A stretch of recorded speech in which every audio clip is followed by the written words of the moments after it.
Tem uma coisa que a gente só aprende quando a vida bate na porta sem avisar.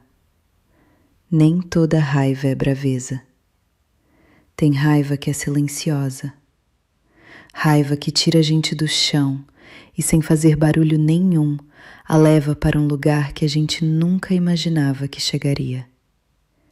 Essa é uma história que ainda me deixa sem ar quando penso nela. Não de tristeza, mas daquele jeito que as coisas importantes deixam a gente, transformadas, diferentes do que eram antes. Meu nome é Helena, tenho 54 anos. Sou uma mulher que assistiu a vida toda mudar 2 vezes, uma quando casei, outra quando perdi. E o que vou compartilhar aqui é uma história que ainda dói para contar, mas que precisa ser contada. Porque tem histórias que a gente carrega sozinha e elas pesam demais. Rafael, meu marido, morreu há quase 2 anos. Câncer. 17 meses entre o diagnóstico e o enterro, na igreja de Nossa Senhora do Perpétuo Socorro, onde a gente se casou 32 anos antes. 17 meses assistindo o homem que você dorme do lado desaparecer aos poucos. Não é elegante. É aprender a dar banho em alguém que um dia te ajudou a se secar. É aquele cansaço infinito. Rafael tinha mãos grandes, de trabalhador, com dedos que pareciam feitos para construir coisas. Quando ele ficou doente, aquelas mãos viraram finas, transparentes. Mas ele insistia com uma teimosia que era dele, em colocar o anel de casamento no meu dedo todas as manhãs. Mesmo quando os dedos não conseguiam segurar direito. Era o nosso ritual. Ele morrendo e ainda assim preservando aquele ritual. Você ainda é minha esposa e eu ainda sou seu marido. Rafael e eu temos uma filha, Bianca. Ela tem 27 anos agora. Sempre foi impulsiva, aquela criança que via algo e já queria. De bom coração, mas impulsiva. Cresceu para ser uma mulher que vê algo, um vestido, uma viagem, uma experiência, e já quer viajar, comprar, viver tudo agora. Depois que perdi Rafael, eu entendo muito melhor por que algumas pessoas querem apertar a vida com as 2 mãos. Bianca é assim. Tudo bem querer coisas, experimentar o mundo. O que não é tudo bem é vender coisas que não pertencem só a você. Coisas que você herda de gerações. Tem coisas que a gente não vende. Tem coisas que são sagradas. Meu anel de casamento era simples. Ouro branco, um diamante pequeno, mas refinado. Ele me deu em um dia de chuva forte, em um restaurante chamado Alma da Praia, que não existe mais. Rafael tinha 22 anos, eu tinha 20. Quando ele saiu com aquela pequena caixinha de veludo, ele tremeu. Meu Rafael, aquele homem que nunca era assustado, tremeu ao colocar o anel no meu dedo. Porque naquele exato momento, a gente sabe que está fazendo algo irreversível. Está prometendo um futuro. Ao longo de 32 anos, esse anel foi tocado por minhas mãos enquanto eu contava histórias para Bianca quando pequena. Enquanto eu cozinhava. Enquanto eu segurava a mão de Rafael no hospital, naqueles últimos dias. Quando Rafael morreu, e essa é uma frase que ainda pareço estar aprendendo a dizer, mesmo depois de 2 anos. Quando Rafael morreu, eu tirei o anel do meu dedo. Não porque ele deixou de importar, porque importava muito demais. Eu não conseguia olhar para ele. Cada vez que via aquele diamante refletindo a luz, eu lembrava de tudo o que tinha acontecido naqueles 17 meses. Da fragilidade, da perda, do silêncio que tomou conta de tudo depois. Então coloquei na mesinha de cabeceira do nosso quarto, meu quarto agora. aquele que só tem um lado da cama feito. O outro lado continua vazio, aquele espaço onde sua figura se deitava toda noite, onde seus ombros deixavam uma marca no colchão que eu relutava em desfazer. Fazia 2 anos que eu dormia sozinha. 2 anos vendo aquele anel ali, como uma âncora. Alguns dias eu o tocava antes de dormir, só para me lembrar de que Rafael foi real, de que os 32 anos foram reais. A gente guarda as coisas que alguém que amamos tocou. A gente fica segurando para que não desapareça completamente. Porque guardar é uma forma de amar quando a pessoa já se foi. Uma terça-feira no final de março, eu estava fazendo faxina no quarto. Eu tinha tirado o anel da mesinha e o deixei ali, bem pertinho de onde estava. Fui buscar os panos, coloquei a máquina de lavar para funcionar e liguei o aspirador. Quando voltei para pegar o anel depois de ligar o aspirador e colocar a roupa na máquina, o anel não estava mais lá. Procurei debaixo do móvel, procurei no chão, procurei em todos os lugares. O anel tinha desaparecido. Aquele vazio na mesinha era mais barulhento do que qualquer coisa que eu já tinha ouvido. O pânico tomou conta do meu corpo de uma forma que eu não controlava mais. Meu coração disparou.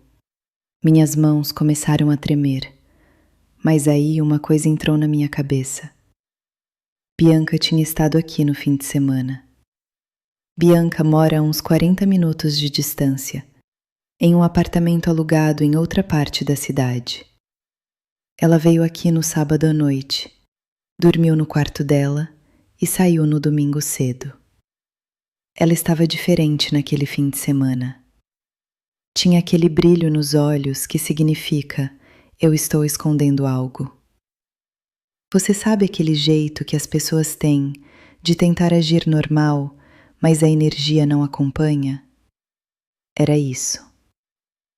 Como mãe, a gente sente aquelas coisas antes mesmo de pensar sobre elas. Eu não quis pensar no óbvio. Sério, eu realmente não queria ir para esse lugar. Meu primeiro instinto foi proteger minha filha da minha própria suspeita. Porque suspeita é perigosa.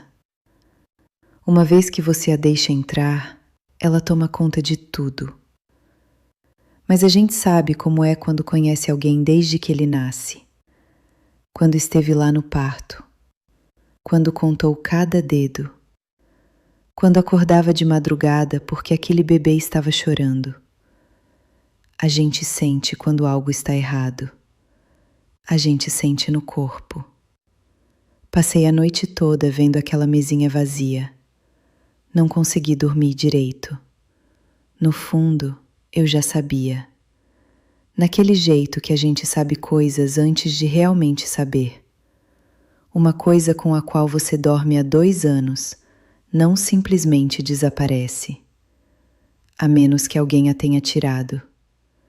A menos que minha filha, aquela que eu carregava dentro de mim, que eu amamentei, que eu abracei quando chorava, tenha cometido um roubo.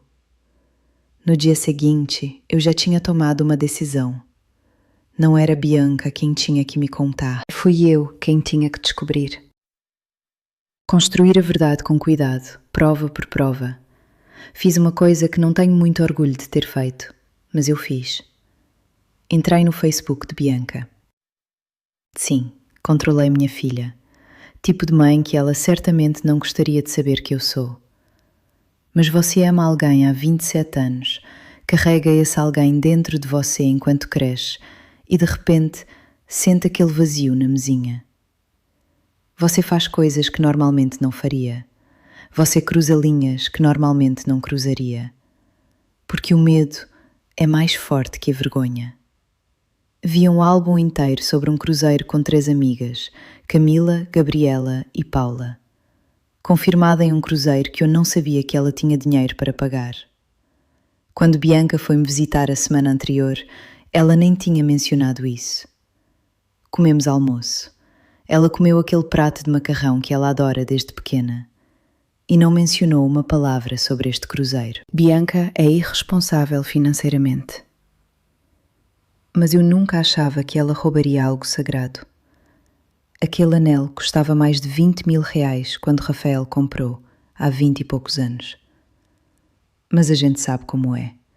Ouro e diamante não valem tanto quando a gente precisa vender. Quando precisa de dinheiro rápido. Quando está desesperada. Provavelmente ela teria recebido alguns milhares por ele. Talvez 5.000, talvez 10.000 no máximo, se ela tivesse vendido para alguém que realmente entenda de joias. Mas para um comprador rápido, aquele tipo de pessoa que compra ouro de gente que precisa de dinheiro urgente, talvez nem isso. Talvez 3.000, talvez menos. No início de abril, eu fui em uma joalharia pequena no centro da cidade. O tipo de lugar que compra ouro de gente que precisa vender urgentemente. Fica escuro por dentro, com luzes amareladas que fazem tudo parecer mais velho, mais gasto. Entrei e perguntei: "Você vendeu um anel de ouro branco com um diamante pequeno em março? Talvez uma moça jovem, morena, cabelos até o ombro?" Rodrigo, é assim que o dono se chamava, entendeu na hora. "Você é a mãe, não é?" Rodrigo me ouviu, de verdade. Não com aquele ouvir de mais ou menos, mas aquele ouvir que toca a gente fundo. Aquele ouvir de alguém que já perdeu coisa importante na vida também. Eu contei para ele que meu marido tinha morrido. Contei que aquele anel tinha 32 anos de história. 32 anos de toques, de momentos, de um amor que cresceu dia após dia. Contei que minha filha estava em dificuldades, porque estava, é verdade, e que ela tinha cometido um erro. E enquanto falava, eu via aquele homem entender. Via ele estar ali comigo, naquele quarto vazio, naquela mesinha vazia, naquele coração vazio. Via ele enxergar a mãe, não a vítima de um roubo. Via ele entender que Bianca era também uma vítima, de ter crescido em uma casa sem pai, de ser impulsiva, de achar que quando você precisa de algo desesperadamente, você tem permissão de pegar qualquer coisa.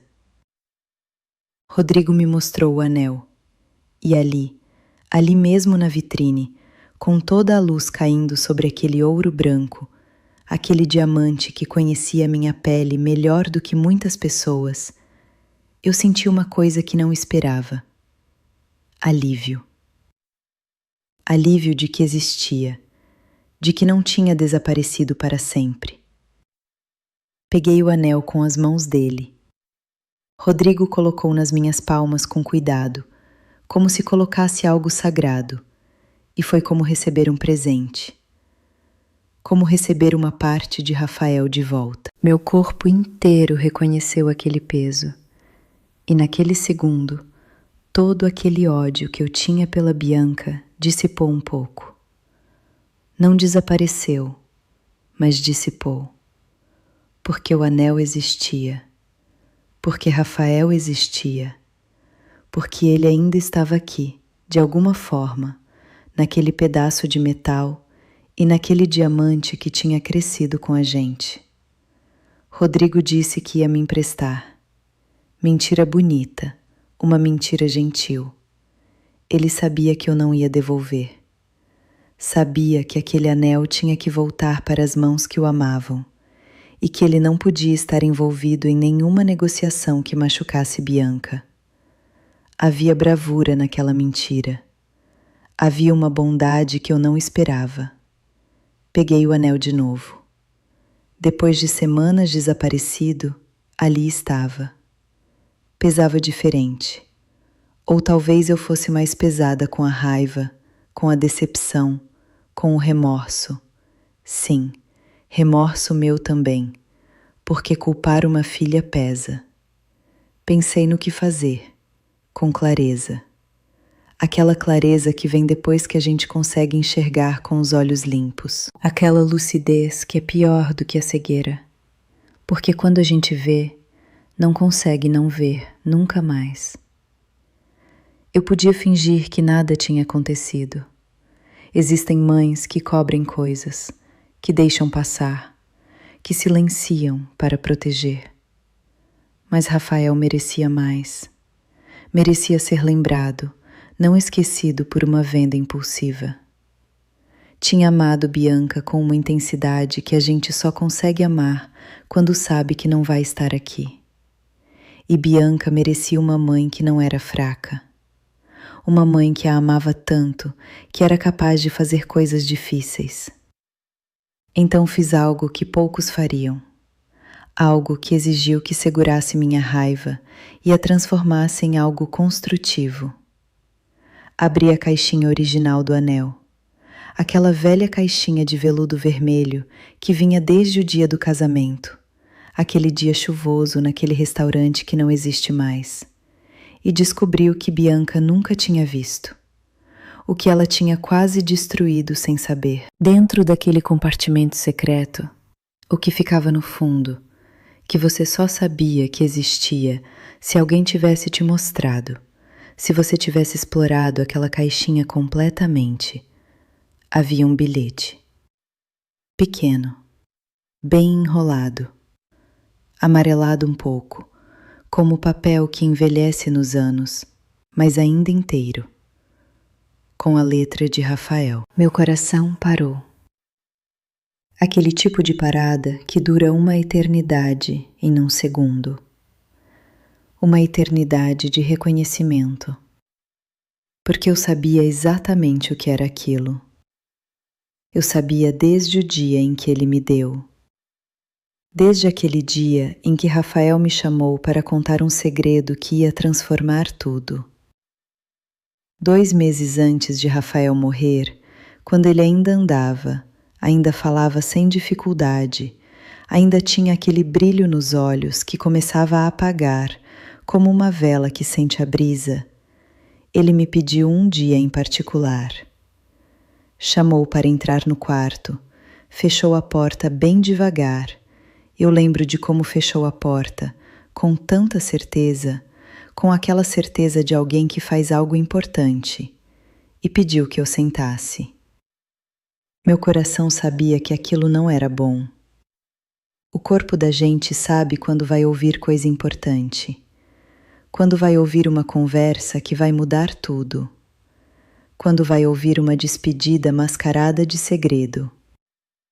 Ele disse que queria escrever algo para Bianca, algo que ela só deveria ler no dia do seu casamento, se ela casasse, se ela quisesse se casar, se ela chegasse naquele dia com alguém ao seu lado, se conseguisse chegar naquele dia. Ele disse que queria que eu colocasse dentro da caixinha, naquele compartimento secreto, e que eu contasse para Bianca só quando fosse a hora certa. Que ela teria que abrir a caixinha completamente, explorar cada centímetro para encontrar. Como uma brincadeira de pai, como um segredo que dura gerações.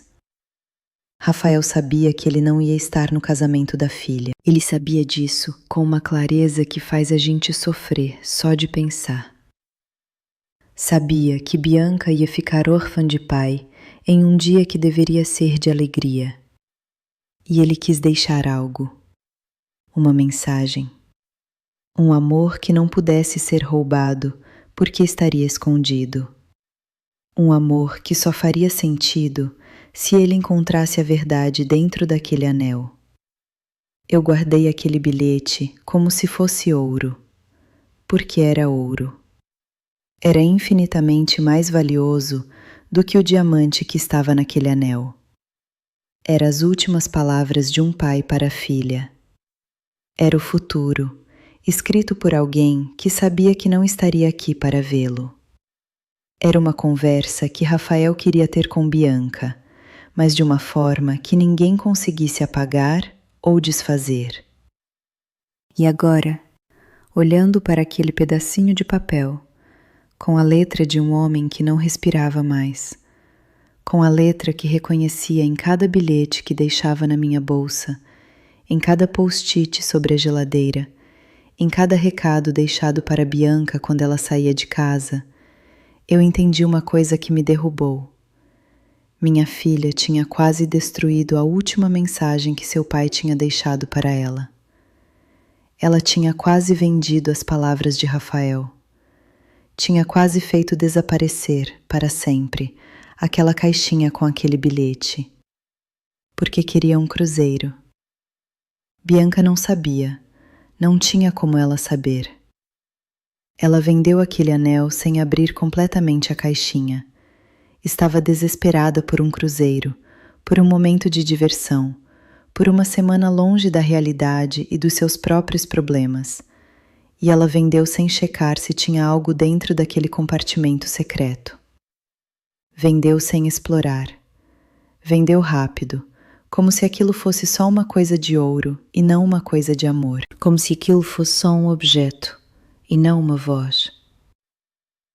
Naquele momento, sentada na beira da minha cama, segurando aquela caixinha, aquele anel, aquele bilhete com a letra de Rafael, a letra que ele usou para dizer adeus para a filha dele antes de ir embora, eu tomei uma decisão que mudaria tudo. Que mudaria a forma como ela me via. Que transformaria aquela raiva em algo construtivo. Eu ia tirar o diamante. Esse diamante que podia brilhar ao sol, que poderia ser devolvido, revendido, transformado em dinheiro. Que representava o investimento financeiro de Rafael naquele dia chuvoso de 32 anos atrás. Mas que era só um mineral, no final das contas. E eu ia deixar, no lugar dele, a carta de Rafael. Só a carta, nada mais. Essa era a decisão que me assustava, mas que eu sabia que tinha que fazer. Tinha que fazer porque Rafael merecia mais. Porque Bianca merecia saber a verdade através da voz de seu pai. Ia fazer com que o anel voltasse para Bianca, mas não como ela esperava. Não como um anel recuperado, uma situação resolvida, um erro varrido para debaixo do tapete. Ia fazer com que ela finalmente abrisse aquela caixinha completamente, de verdade, sem ter pressa. Ia fazer com que ela descobrisse, por conta própria, que ela tinha vendido o anel do seu pai. O anel que havia sido planejado para ela desde antes dela nascer, que Rafael tinha marcado com um segredo desde o dia em que sabia que partiria. E que dentro dele tinha uma mensagem que não era mais diamante. Era mais. Era tudo. Era o futuro escrito por quem sabia que não estaria aqui para vê-lo. Peguei o anel e levei para um ourives que conhecia há anos. Um homem de 70 e poucos anos que trabalha com ouro desde os 20. Expliquei o que queria fazer, o que havia acontecido, porque era importante. Ele entendeu na primeira conversa. Quando a gente fala sobre amor perdido, filhas impulsivas, mensagens deixadas por mortos, as pessoas entendem. Ele removeu o diamante com cuidado cirúrgico. Tanta precisão, aquela precisão que vem de décadas fazendo a mesma coisa. Eu assisti aquele processo todo, não conseguia virar as costas, porque era como assistir a uma separação que eu estava autorizando. Uma separação do que tinha sido por 32 anos, do que Rafael tinha colocado naquele anel cheio de esperança. E enquanto ele removeu, com ferramenta especial, com técnica que só vem do tempo, eu pensei em todas as vezes que aquele diamante brilhou. No meu dedo enquanto eu amamentava Bianca, enquanto aquele bebê procurava pelo meu rosto. No meu dedo enquanto Rafael dormia no hospital, enquanto aquele homem que eu amava desaparecia aos poucos. No meu dedo enquanto eu enterrava o homem que o tinha colocado ali, naquele dia chuvoso de 32 anos atrás. Eu guardei aquele diamante porque tinha um valor que não era apenas financeiro. Guardei como a gente guarda retratos. Guardei porque tinha estado em meu dedo por 32 anos. Era um testemunho em forma mineral, uma vida comprimida em carbono. O ourives abriu o espaço exatamente como eu pedia, e depois, com cuidado que parecia sagrado, porque era sagrado, eu enrolei o bilhete de Rafael, aquele pedacinho de papel com aquela letra que eu conhecia melhor do que conhecia meu próprio rosto, melhor do que conhecia minha própria vida, e coloquei dentro do engaste, bem pertinho, bem seguro. Era como transformar amor em permanência. Era como fazer Rafael falar, mesmo depois que ele já não respirava. E ele selou tudo de novo. Transformou o anel. O mesmo anel, mesma forma, mesmo ouro, mas completamente diferente. Agora era uma cápsula do tempo. Era um amor que tinha que ser descoberto, não apenas usado. Uma mensagem que só faria sentido se alguém tivesse cometido um erro grande o suficiente para ter que explorar aquele anel completamente. Quando o anel voltou para as minhas mãos, senti o peso total da decisão que tinha tomado. Porque agora tinha que fazer com que chegasse até Bianca de um jeito que ela não desconfiasse. De um jeito que finalmente abrisse aquela caixinha. Passei uma semana inteira com aquele anel na bolsa, como uma bomba ticking. Uma bomba que ia fazer minha filha entender que algumas coisas não podem ser desfeitas. Silêncio é uma arma muito mais afiada do que qualquer palavra. É paciência. É poder controlado. Liguei para Bianca no final de semana. Casual. Mãe perguntando para a filha. Oi, filha, tudo bem com você? Já está decidido mesmo esse cruzeiro? Ela falou, toda animada, sobre os dias, sobre os lugares que visitariam. Bahamas, Cozumel, lugares que a gente só vê em revistas. Sobre a cabine que dividiriam com as amigas. E eu ouvi. Só ouvi. Sem raiva na voz. Sem nenhuma acusação. Como uma mãe normal, perguntando sobre a vida da filha normal. Porque é assim que a gente aprende a estar perto de pessoas que nos decepcionam. A gente aprende a sentar ao lado delas e fingir que ainda não viu a ferida. A guardar aquela ferida para depois, para quando puder usá-la para algo que importa. Que legal, amor, que você aproveite mesmo. Eu disse no final, e sentia cada palavra como se fosse uma mentira envolvida num papel de verdade. Mas era a verdade também.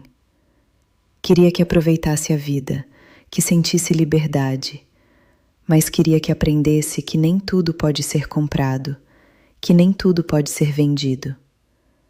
No dia em que ela foi me visitar, eu tinha o anel já guardado, embrulhado em um papel bonito, algo simples, discreto, não algo que chamasse atenção, só papel branco, sem fita, sem drama, porque a verdade não precisa de drama. A verdade é pesada o bastante por si só. Ela chegou por volta das 3 da tarde. Entrou pela porta com aquele jeito que tem, deixando a bolsa em qualquer lugar, aquele jeito impulsivo de estar no mundo. Tudo rápido, tudo agora, sempre pressa. Me abraçou como abraça sempre. Aquele abraço que é leve demais, porque ela ainda é impulsiva demais para dar abraços que duram. Enquanto a gente estava no sofá, conversando sobre coisas corriqueiras, o trabalho dela, a saúde, se alguém tinha ligado, eu absorvia aquele momento. Porque sabia que depois dele, alguma coisa ia mudar para sempre. Ela não seria mais a filha que roubou da mãe sem saber do peso daquilo. Seria a filha que entendeu. Tirei o embrulho de dentro da bolsa. O momento tinha chegado. Meu coração disparou. Achei uma coisa interessante semana passada, eu disse. Minha voz foi firme, controlada. Porque é assim que você entrega a verdade, com voz firme, com voz de quem sabe exatamente o que está dizendo, com voz de quem espera há semanas por este momento. Estava limpando umas coisas aqui de casa e encontrei isso. Pensei em você. Cada palavra era verdade. Cada palavra era mentira de omissão. Bianca abriu o embrulho, viu o anel, viu a caixinha de veludo e aquela expressão. Aquela expressão era tudo. Tudo que eu esperava, tudo que eu temia. Era a compreensão entrando no corpo dela antes de ela conseguir pensar racionalmente. Aquele momento em que o corpo entende antes da mente, que o coração confessa antes da boca conseguir formar palavras. Ela olhou para mim com os olhos grandes e eu vi algo mudar no rosto dela. Aquele jeito que a gente tem de entender coisas sem palavras. Ela sabia. Ela já sabia. Sabia que aquele anel não deveria estar aqui. Sabia que aquela mãe tinha descoberto. Sabia que tinha sido pega. E naquele segundo, eu vi minha filha envelhecer. Vi a leveza sair dos ombros dela e a realidade entrar como uma pedra no peito. Vi ela passar da criança que é impulsiva para a mulher que precisa lidar com as consequências do que fez. Naquele segundo, ela não era mais minha filha pequena. Era alguém que tinha que encarar o que fez. Mãe, ela começou. Sua voz ficou pequena, frágil. Aquela voz que não reconheci porque ela nunca é frágil. Abre a caixinha direito dessa vez, eu disse. Minha voz era calma, calma demais. Não só coloca na mão, abre mesmo, completamente, explora. E ela abriu, com as mãos tremendo. Primeiro, ela procurou pelo diamante e não encontrou. Seu rosto entrou em pânico. Aquele pânico que vem quando você percebe que foram descoberta, que foi pega fazendo algo errado. Aquele pânico que é pior que raiva, porque é culpa pura. Vi o sangue saindo do rosto dela. Vi o coração dela disparar, era tão óbvio. Naquele momento, ela era só um animal assustado. Minha filha, que tinha sempre tido segurança demais, aquela impulsividade que a mantinha de pé, de repente vulnerável. De repente criança de novo. Mas aí ela viu o bilhete. Pequeno, enrolado, com a letra de Rafael nele. Aquela letra que ela conhecia desde pequena, daqueles bilhetinhos que ele deixava na lancheira dela para a escola. Bilhetinhos que diziam coisas simples. Estou orgulhoso de você. Você consegue. Seu pai te ama. Aquelas coisas que um pai diz e que depois, quando ele se vai, viram tesouros inestimáveis. Viram conversas que nunca mais vão acontecer. Eu vi o momento exato em que ela entendeu. Eu vi aquele segundo de entendimento aparecer nos olhos dela. Aquela fração de segundo onde o mundo faz sentido e não faz sentido ao mesmo tempo. Onde tudo que ela fez ganha uma dimensão que ela não tinha planejado. Onde ela entende, finalmente, que tinha quase destruído não um anel, mas uma conexão com seu pai. Tinha quase apagado uma voz que só existia naquele papel.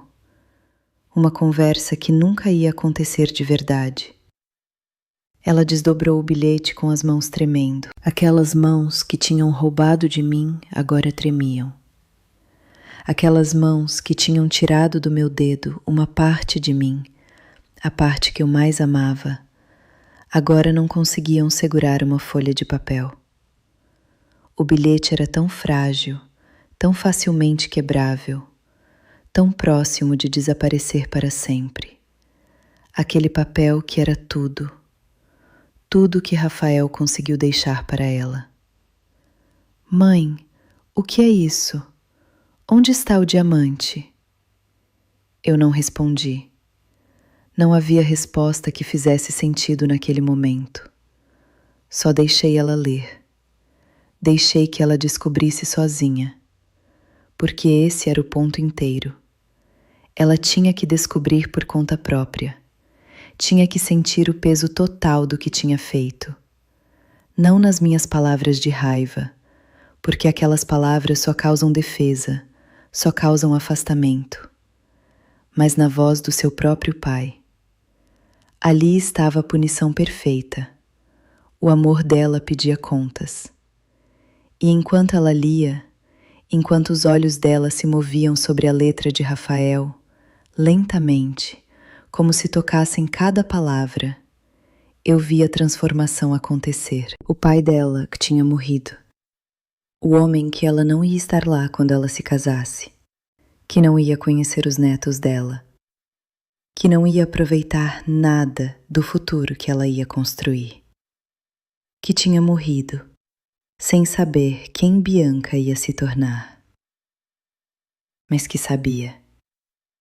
De alguma forma profunda, ele sabia, e deixou aquele bilhete esperando. Eu vi a raiva dela transformar em algo diferente. Vi ela perceber que Rafael sabia que ela ia cometer erros, que ele tinha escrito aquele bilhete para aquele momento exato, quando ela precisaria mais de ouvir que era perdoada, que ele a amava, apesar, ou talvez por causa, de seus erros. Porque era assim que ela era, e ele aceitava isso. Vi a culpa chegar em ondas, aquela culpa que é pior do que qualquer castigo. Vi o remorso tomando conta dos ombros dela. Vi o amor em forma de carta. Um pai falando para uma filha que ele sabia que ia falhar e dizendo: "E eu te amo de qualquer forma." Rafael tinha escrito coisas que só um pai que está morrendo consegue escrever. Coisas que carecem esperança e aceitação. Palavras sobre dificuldades, dificuldades reais que ele sabia que Bianca teria, que toda pessoa tem. Sobre erros que ela ainda ia cometer e que ele a perdoava por antecipação, porque ele a conhecia. Porque ele sabia que ela era impulsiva, que ia falhar às vezes, que ia fazer escolhas que a machucaria a si mesma. Porque era assim que ela era, e ele aceitava isso como quem aceita a chuva, a respiração, a necessidade de viver. E ele dizia que aquele anel era dela, que sempre foi dela, que era para ela dar para a filha dela, ou para guardar, ou para fazer o que quisesse, porque era seu, e porque o amor que ele colocava naquele anel era seu também. Era seu de uma forma que nada mais seria. Que aquele anel carregava tudo o que ele não ia conseguir dizer pessoalmente. Bianca começou a chorar. Aquele choro que vem de um lugar que a gente não controla. Era o choro de alguém entendendo que tinha vendido uma conexão com seu pai morto, que quase destruiu sua voz no mundo. Eu que tinha planejado tudo com cuidado, com raiva controlada, com a precisão de uma mãe que sabe exatamente como ensinar uma lição que vai durar a vida inteira. Peguei minha filha nos braços e deixei ela chorar. Porque às vezes, amar alguém é deixar ela se desintegrar um pouco. É permitir que sinta o peso inteiro do que fez. É estar ali quando ela cai. E depois, ajudar a juntar os pedaços. O anel tinha voltado para casa. Rafael falou uma última vez, desta vez para ensinar uma lição que eu não conseguia ensinar sozinha. Uma lição que vinha com autoridade, porque vinha de um morto. E Bianca, minha filha impulsiva, minha filha que cresceu sem pai, tinha entendido, finalmente, que nem tudo tem preço. Que algumas coisas são sagradas, que quando você as vende, vende mais do que imagina. Desculpa, mãe. Ela sussurrou contra o meu ombro. E eu segrei minha filha e deixei ela chorar sobre o ombro da mulher que tinha silenciado sua raiva, que tinha esperado pacientemente, que tinha entendido que às vezes amar alguém é deixá-la descobrir sozinha que errou. O castigo mais efetivo não é gritar, não é punição em forma de palavras, é a verdade. É descobrir que você prejudicou alguém que ama, é entender o peso daquilo e que aquela pessoa que você prejudicou, ainda a ama de qualquer forma, que a segura enquanto ela chora, que não a deixa cair, porque é assim que a gente aprende o verdadeiro significado do amor, quando ele sobrevive à dor, quando continua mesmo depois que você falha, quando cumpre promessas mesmo quando a gente as quebra. Bianca cancelou o cruzeiro 3 dias depois. 3 dias de pensar, 3 dias de chorar, 3 dias de reler aquele bilhete. 2 dias depois de ler a carta de Rafael pela primeira vez, ela ligou para as amigas, Camila, Gabriela e Paula, e disse que tinha coisas a resolver. E ela resolveu. Não com dinheiro, que era fácil. Com tempo, com paciência, com o anel nas mãos, aquele anel que agora era completo novamente, aquela caixinha de veludo que guardava as palavras do pai dela, as últimas palavras que ela jamais ouviria dele, e com a carta de seu pai sendo relida toda noite antes de dormir. Eu sei, porque ela me ligava à noite e sussurrava: "Mãe, ele sabia." Como se Rafael tivesse visto no futuro a forma como ela ia falhar, como ela ia se desesperar, como ela ia tomar aquela decisão impulsiva e, mesmo assim, tivesse decidido a amar. Como se ele tivesse deixado aquelas palavras lá, esperando pacientemente no fundo daquela caixinha, para o momento exato em que ela ia precisar ouvir que era perdoada. Porque era assim. Era assim que Rafael amava, sem condições, sem esperar por perfeição, com aquela aceitação que só tem quem sabe que está partindo, que sabe que não vai estar aqui para ver o final da história. Rafael estava morto. Mas aquele anel, aquela caixinha, aquele bilhete, tinha um jeito de fazer ele estar vivo de novo. Tinha um jeito de fazer ele estar aqui, no quarto de Bianca, cada noite, conversando com a filha que ele nunca ia conhecer completamente. E eu? Eu coloquei meu anel de casamento de volta no dedo, onde ele sempre pertenceu. Aquele anel de ouro branco vazio, sem o diamante, mas cheio de significado, cheio de histórias. Cheio da memória de um homem que amou tanto, que deixou palavras escondidas em um lugar sagrado. Deixei que minha filha aprendesse que existem coisas que não podem ser desfeitas quando a gente as faz. Coisas que apenas amadurecimento, tempo e perdão conseguem reparar. Coisas que apenas entendimento consegue curar. Coisas que apenas amor consegue transformar em lições. Lições que doem, mas que duram para toda a vida. Bianca e eu nunca falamos sobre o dinheiro que o anel teria valido. Não importava, porque agora ela tinha algo muito mais valioso. ela tinha uma última conversa com seu pai. Uma conversa que ele tinha escrito para ela antes de partir, que quase perdeu, mas que agora carregava para sempre dentro daquele anel. E ela tinha uma mãe que a amava tanto que foi capaz de ensinar através da dor, não da punição. Amor não é sempre gentil. Às vezes, amor é silêncio. Às vezes, amor é paciência. Às vezes, amor é deixar alguém cair para que ela aprenda a se levantar. Às vezes, amor é descobrir que sua filha fez algo errado e decidir não destruir ela, mas transformar ela, transmutá-la através da dor e da compreensão. É querer o melhor para alguém e estar disposta a causar dor para que entendam porque o melhor é importante. E às vezes, apenas às vezes, amor é trocar um diamante por um bilhete que ela nunca vai esquecer. É sacrificar o brilho visível para guardar o brilho que importa.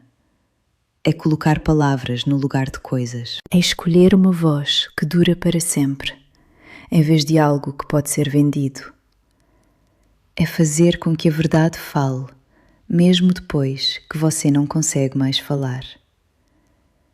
Porque no final, quando a gente resume uma vida, uma história, um amor que importa, o que fica não é o ouro, não é o diamante.